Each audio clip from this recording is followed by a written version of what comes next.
I'm doing something new on Chaser starting today called Quick Tips. This is a series that just kind of covers the basics of tools and techniques and fundamental things that I have found out over the years and that you guys have asked me to do videos on. So today on Quick Tips, we're talking about shakers and mixing glasses. Let's start talking about the cobbler shaker. This is a cobbler shaker. It is pretty universally recognizable as the symbol of cocktails, I think. Three-piece shaker. It has a bottom and a top that comes apart with a cap and has a built-in strainer right there. The main issue with cobbler shakers, and the reason that you don't see them all over high-end bars, is because they have a tendency to get stuck together when they've been shaking. The metal contracts in a way, and this particular kind of seating is very prone to sticking. Even just now it's kind of sticky, right? The primary other style of shaker is a Boston shaker. A Boston shaker is a pair of mixing vessels. Traditionally one is metal and one is like a pint glass from the bar. This just happens to be metal on metal. And these use a different kind of seal. They seal like that. Now they don't seat together perfectly, that's kind of the idea. And they don't need to be perfectly machined because of the way circles work. I'm not an engineer. Why go with one that's metal on metal instead of metal and glass? Well, glass breaks. That's kind of the short answer. But the other thing is, the reason these come apart easily is because the metal has a little give to it. You can squeeze it with your hand and release it very easily, or once it's good and cold and shrunk a little bit because the metal contracts, it helps them seal. Other people are better at this, but there's a trick where you can palm slap it to get it to snap released. I'm not good at that at all. When you hear a bartender do it, it's a really nice sound. It's a very aggressive snapping sound. I love it. I have no idea how it's done. Sorry. That is the Boston shaker, or what is also called a set of weighted tins. There's another kind of traditional shaker called a Parisian shaker, which is somewhere, I guess, the way I describe it as being between a cobbler and a Boston shaker. It is an open shaker, does not have a built-in strainer, in two pieces, much like a Boston shaker, metal on metal.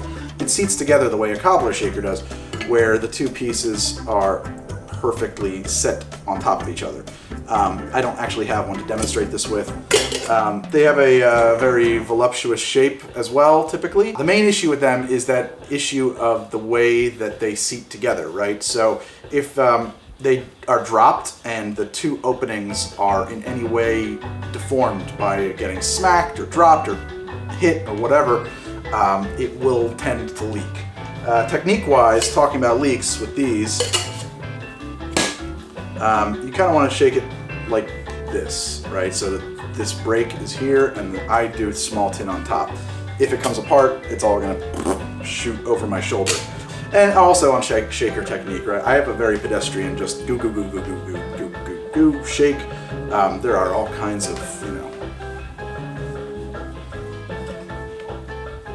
dancing styles of shaker. I don't do any of that. I don't know. So let's talk about mixing glasses. This is my mixing glass. They come in all kinds of shapes and sizes. I mean, I have several of them. This is my preferred one. It makes 1 or 2 drinks at a time. It is crystal and very pretty. Lights up well, which is important for my show. What is unique about it? Almost nothing. It has a heavy bottom, so it doesn't move around much, and it has a pour spout. And other than that, the rest is just aesthetics. Do you need either of those things? Absolutely not. You can use anything. A pint glass is a frequent mixing glass in most bars, I think. Or one of your tins. If you have a set of weighted tins, you can stir just fine in those. If you're trying to save money, this isn't something you need to have. But it's always nice to have specialized tools.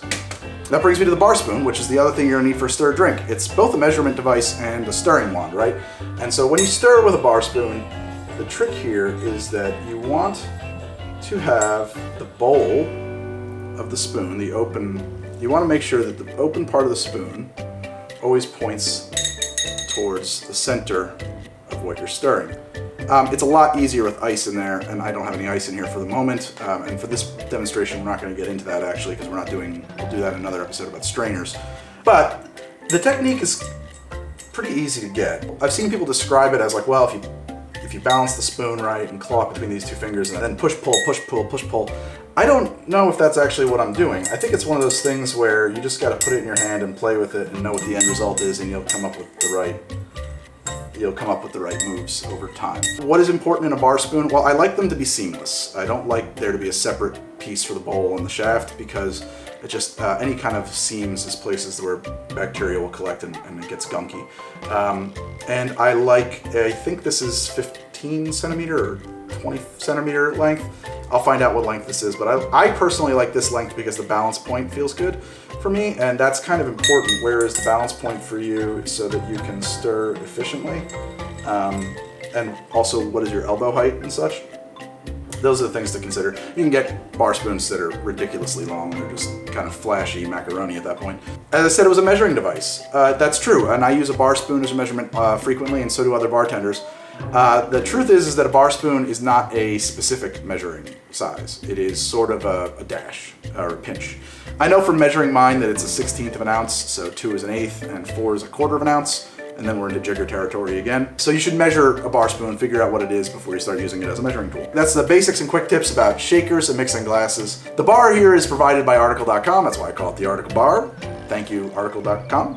And if you like anything that you see here, you can follow the link in the show description for a curated list of all my favorite stuff from Article.com. Thank you guys so much for watching this Chaser Quick Tip. I will see you guys soon with another one. There'll be a whole series of these as we go forward. If you like the show, please subscribe. I'll see you guys soon.